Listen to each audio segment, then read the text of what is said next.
저번 영상에 천년을 흐르는 사랑을 요약하는 시간을 가졌는데요. 이번 영상에는 왜 이렇게 시간을 뒤죽박죽 섞었는지, 어떤 관점에서 볼 수 있는지 본격적으로 다뤄보겠습니다. 저희 주관적인 해석일 뿐이니 정답이라고 생각하시지 않으셨으면 좋겠습니다. 틀린 내용이 있거나 다른 해석이 있다면 댓글로 공유해 주시길 바랍니다. 천년을 흐르는 사랑을 한 줄로 표현하자면 죽어가는 애인을 살리기 위해 진짜 별짓하는 남자 이야기라고 볼 수 있습니다. 토미는 이지를 살리기 위해 직접 불멸의 인간이 되고 500년간 우주여행 끝에 사후세계에 도달해 이지를 부활시키려고 하기 때문이죠. 이렇게 정리하니까 이야기 자체는 난해하지 않아요. 문제는 왜 창세기 3장 24절을 썼고 톰이 부처처럼 가부좌 자세로 앉았으며 마야 신화를 언급했냐는 것이죠.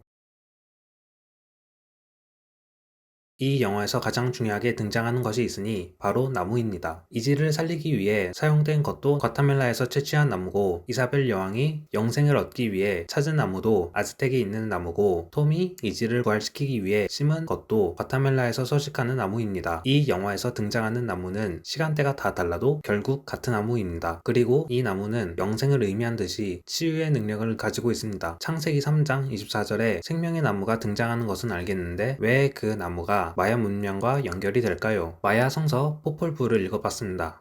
결론은 안 나와요. 사실 나무란 웬만한 종교와 신화에서 등장하는 머스트 잇 아이템입니다. 북유럽 신화에서도 나오고 불교에서도 나오고 힌두교에서도 나오죠. 하물며 마야 신화에서도 나무란 것이 영웅 탄생과 직접적인 연관성이 있어요. 그렇지만 이게 영화 내용처럼 최초의 인간이 세상을 위해 희생했는데 배에서 나무가 자라났다는 이야기는 없습니다. 아즈텍 신화를 찾아봤는데도 없었어요. 게다가 시발바에 대한 묘사도 달라요. 죽은 영혼이 새로 태어나는 곳이냐고요? 글쎄요. 이지가 말하는 것과 뉘앙스가 많이 다릅니다. 온갖 고통을 관장하는 신들이 사는 곳입니다. 저승이긴 한데 뭐랄까 반인반신 형제가 공놀이했다고 두 형제를 죽이는 졸렬한 신들이 사는 곳이라고 해야 할까요? 하긴 층간 소음이 짜증나긴 하죠. 그리고 시발바는 우주 저 끝에 있는 성운이 아니라 땅 밑 지하에 있는 명기입니다. 그래서 굳이 이 영화를 이해하겠다고 아즈텍이나 마야 신화를 공부할 필요는 없는 것이 제 생각입니다. 그럼 이 영화를 어떤 식으로 보면 좋을까요?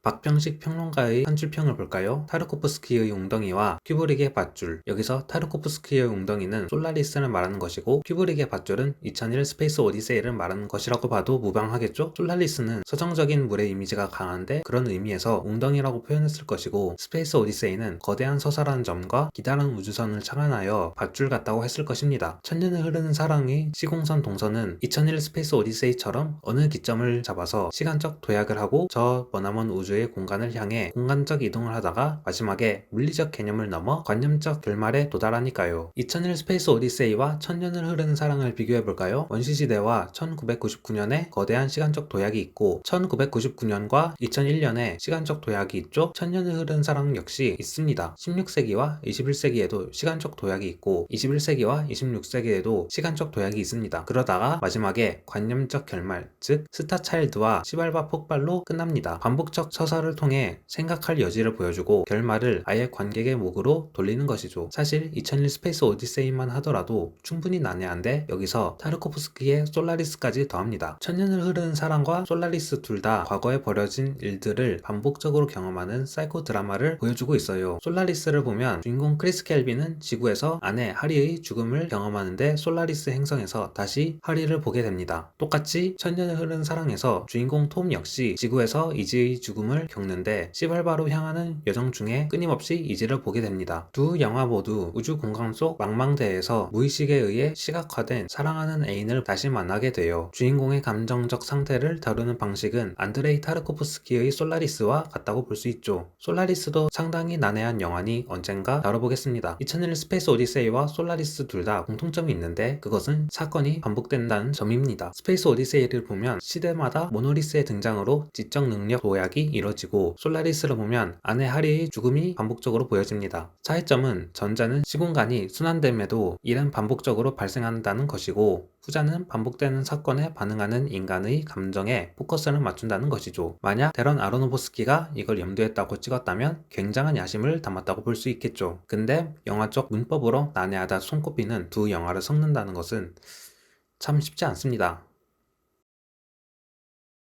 타르코프스키와 큐브릭의 두 영화는 적어도 과거, 현재, 미래를 분리시켜서 그나마 서사 파악이 가능했지만 이것마저도 뒤섞어 버렸단 말이죠. 이렇게 시간 편집을 왔다리 갔다리 하니까 이해하기는 어렵지만 이 영화도 스페이스 오디세이나 솔라리스처럼 같은 이야기를 반복하는 구조입니다. 동일한 연출을 사용해서 같은 이야기를 강조하는데 특히 주인공이 사랑하는 여인을 구하기 위해 장소를 이동하는 부분에서 Y축 패닝을 쓴다는 점이죠. 토마스가 신문관을 암살하기 위해 말 타고 교회로 갈 때, 토미가 암 치료제 개발 때문에 자동차 타고 연구실로 갈 때, 톰이 이지의 영생을 위해 나무를 타고 시발바로 갈 때 똑같은 연출인 걸 느끼셨죠? 이때 목적지는 주인공이 애인을 살리기 위해 선택한 방법입니다. 신문관이 이사벨을 죽이려고 한다면 신문관을 암살하면 되는 것이고, 암이 이지를 죽이고 있다면 암세포를 제거하면 되는 것이고, 이지가 말하길 시발바가 영혼이 다시 태어나는 곳이라면 직접 가서 이지를 되살리면 되는 것이죠. 하지만 이사벨은 종교적 영생으로 답을 찾으려고 해요. 이사벨은 성경에 나와 있는 생명나무, 즉 영생을, 이지는 시발바, 즉 새로운 영혼으로 다시 태어나려고 합니다. 이렇듯 두 남녀의 해결 방식은 미묘한 차이가 납니다. 그렇기에 둘의 사랑은 좌절되는 것이죠. 더 자세히 알아볼까요? 16세기 토마스는 문제 해결을 신문관 암살로 봤어요. 그러나 이사벨은 생명나무를 해결책으로 봤죠. 종교적인 영생이 곧 해결 방법이라고 생각했습니다. 성공했나요? 실패했어요. 21세기 토미는 과타멜라에서 채취한 나무로 암세포 제거약을 개발했어요. 그러나 이지는 암세포 제거를 포기하고 시발바 내세에 관심을 가지게 되었죠. 토미의 시도가 성공했나요? 실패했어요. 26세기 톰은 성운의 폭발과 함께 이지와 자신의 영생을 얻기 위해 시발바 성운으로 갑니다. 하지만 이지의 영혼이 담긴 나무는 말라 죽어요. 그러나 헤탈의 경지에 이르서야 톰과 나무는 하나가 되어 성공합니다.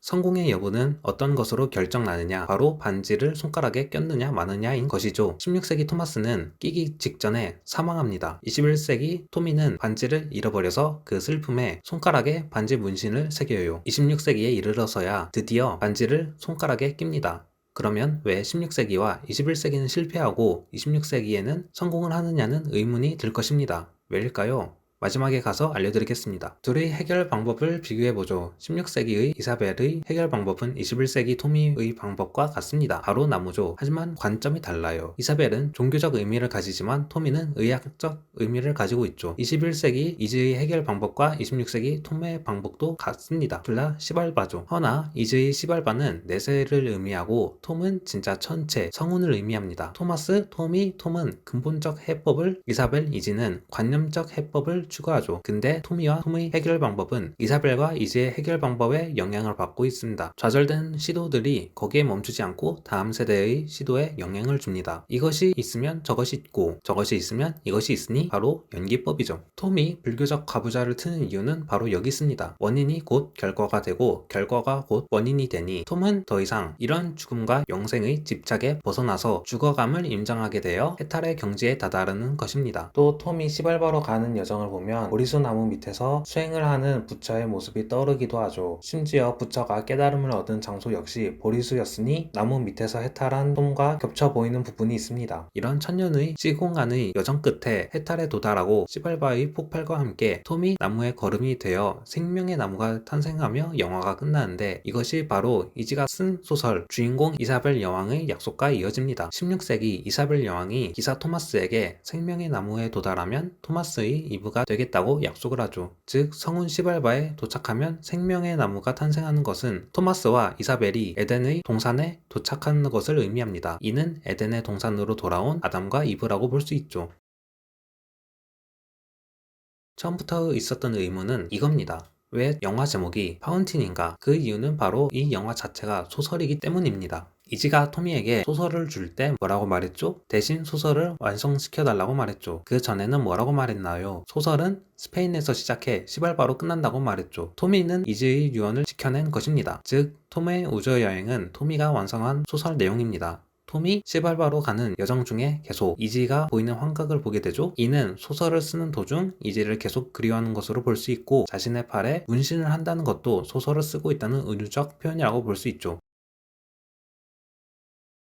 사실 아예 뒤죽박죽인 건 아닙니다. 16세기의 이야기와 26세기 이야기 사이에는 21세기 이야기가 배치되어 있어요. 16세기 이야기가 이지가 쓴 소설 이야기니 그 전제는 21세기 이야기가 있어야 하고 26세기 이야기는 토미가 쓴 소설 이야기니 그 전제 또한 21세기 이야기가 있어야 하죠. 16세기와 26세기 이야기를 하기 위해서 21세기 이야기는 필연적으로 경유 대상이 되기 때문에 왔다리 갔다리 하는 것입니다. 16세기와 26세기가 이어진 경우는 오프닝과 엔딩뿐 영화가 진행되는 동안 분리되어 있어요. 그럼 오프닝은 왜 연결되어 있냐면 엔딩을 위한 암시고, 엔딩은 왜 16세기와 26세기가 이어져 있느냐면 문학적 허용이기 때문이죠. 소설가 토미에게는 더 이상 시간은 의미가 없어요. 한 명의 창작자로서 소설의 세계관 속에서는 신이나 다름없죠. 자신이 구하지 못한 애인은 소설 속에서 언제든지 구할 수 있거든요. 이해하기 힘든 일, 16세기 아즈텍 제사장 앞에 26세기 톰이 등장한 이유도 바로 여기에 있습니다. 상식적으로는 과거의 일이 미래에 영향을 끼치지만 반대로 미래의 일이 과거에 영향을 끼칩니다. 그러니 해탈한 톰이 과거의 토마스를 구할 수 있고, 기나긴 시간 끝에 이사벨과 토마스는 에덴의 동산에 도착할 수 있는 것입니다. 불교와 기독교가 짬뽕되었군요.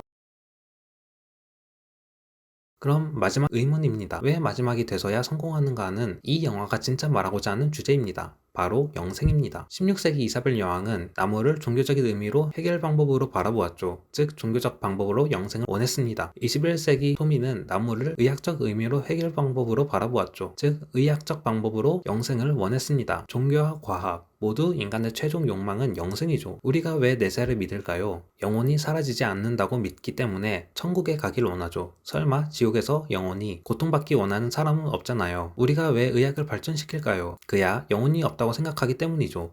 늙으면 몸이 불편하고 죽으면 모든 것이 사라지니 영원히 젊게 살고 싶어 해요. 하지만 데런 아로노프스키는 종교를 회의적으로 바라보고 의학적으로 인간이 불면의 삶을 살 수 있을 거라고 생각하지 않는 것 같아요. 두 가지 방법 말고 다른 방법이 있어요. 문학적으로 영원히 사는 것이죠. 문학가들은 자신의 책을 후대에 남김으로써 이루었잖아요. 허밍웨이나 호메로스 보면 이미 세상을 떠났으나 그의 이야기는 아직도 남아있어요. 26세기 톰이 마지막에 시발바에서 나무와 하나가 되는 것으로 소설을 완성시키는 것으로 그동안의 염원, 영생을 이룩해낸 것입니다.